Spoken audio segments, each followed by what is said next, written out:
how did you maintain your position as father, even though Chris was making the money? Oh.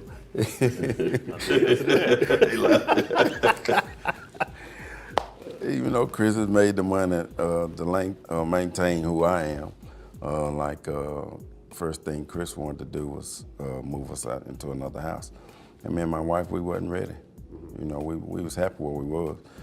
The real eye-opener was when he bought his 2006 car, and I went down there to look at it, and it cost more than my house. That's when I was like, wow, this boy making some money. But once again, the money don't change who you are. Right. You's his father. You've been there. Mm-hmm. I mean, it ain't like you gonna start acting like I need a Mercedes next week, I need this next week, your son know you know your son. If it's something that you need to sit down and talk to him about, sit down and talk to him. Right. You ain't gonna take a back seat. Well, I can't talk to my son. He's playing in the NBA now. I can't. Right. Oh no, don't never feel like that, or you won't be no good to him. You won't be no good. Welcome back to NBA Cinema.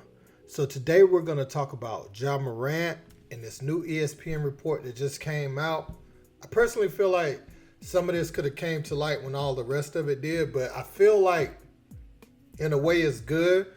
People might be saying they're doing it for clicks and they're dragging Ja's name even more, but I think if he looks at this and he has this fresh point of reference for someone exposing some of his conduct issues, I think he could stay focused if he takes heed to this. But I want to share a few things from the report, because we know about 17-year-old, we know about the mall incident with the shoe salesman, we know about the altercation at his sister's basketball game, and the Indiana Pacers thing. We know about all that, right? We're going to talk a little bit about what happened after the Indiana Pacers altercation, but first, let's look at these other two things that took place. Now, it says that Ja used to frequent this restaurant with some friends, right? And it got so bad where the restaurant owners, they hosted just about everybody from the NBA that you could have there.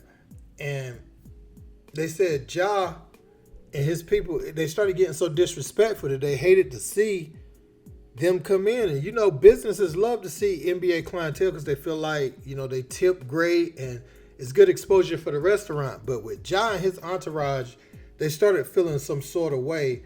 And he said that they got into it, I guess, with a customer, and they were going in on a man's wife. Said it got so bad in the restaurant, they started threatening each other and said they wanted to take each other's lives right there in the restaurant. So that's another incident that just came up in this report.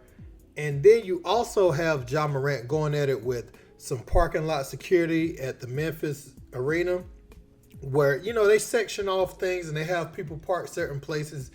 We know that the reason for parking lot security and the people that conduct the traffic is to have the traffic flow the best way it can without it becoming a problem. Have some organization in the parking lot. Well, they wouldn't let Ja park a certain place, and he was cussing them out, swearing at them. Yeah, man, they were saying he's going at staff members, security members of the Memphis Grizzlies organization. Said that that started to become a problem.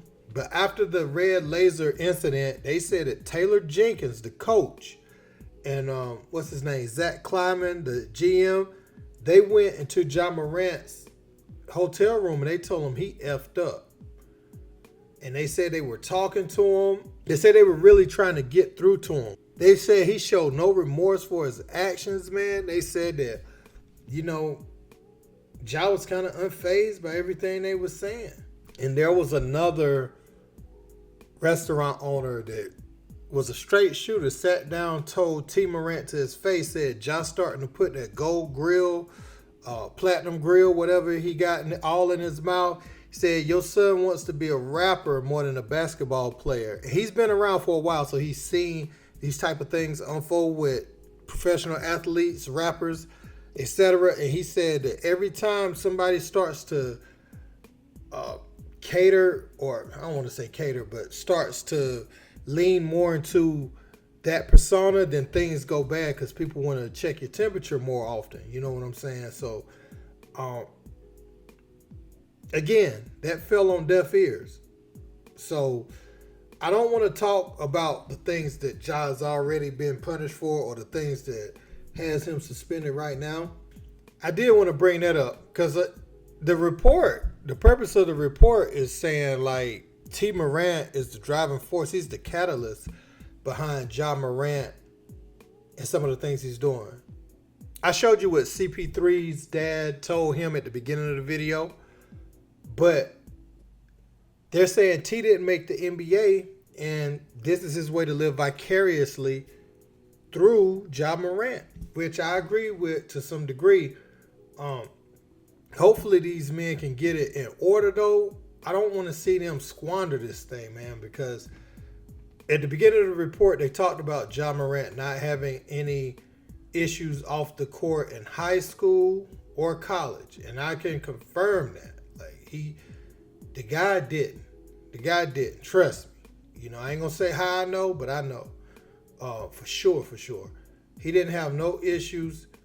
Was just a kid happy to get offers. Made it to college, blew up, went lower than he should have went. I think Ja grew up a Duke fan, wanted to go to Duke, but they never recruited him. They went with Trayvon Duvall instead, I believe. I think the money, I think this is a case where the money fueled, and he's got some people around him that, you know, grew up a little harder than he did and were in the streets and stuff. So the money fueled a 4K trade lifestyle, like for lack of a better term. That's what they look up to. So that's what they're trying to mimic. And I don't think Ja have to settle for that. Ja's a hooper. Ja's a father. And Ja's a smart young man. You know, he hasn't made the best decisions. He's a smart young man. And at his core, he's a very humble young man. And he cares about people. He'll hold the door for the lady, you know, the old lady behind him. He'll do all that stuff. But for some reason, I think he just wants to appear as if he's something he's not, which a lot of kids do to some degree, but I think his has gone or surpassed the level that is comfortable, man. And I feel like the family definitely has facilitated some of this. The mom calling Ja to a shoe store, what? You know, you can get any shoe you want.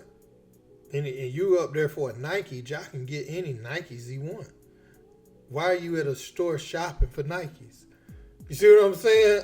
Like, the whole altercation there didn't make much sense. His sister calling him, again, I could get that one. That's her big brother. So she's not looking at it the right way. That was a teachable moment for her to learn from and not do it in the future. But she gets less of the blame for me because you feel like your big brother can come save you from whatever's going on. So I don't know, man. I hope this young man bounce back. I just wanted to share with you what the report said. I want to know your thoughts in the comments. Don't forget to like, share, and subscribe. Till next time, peace.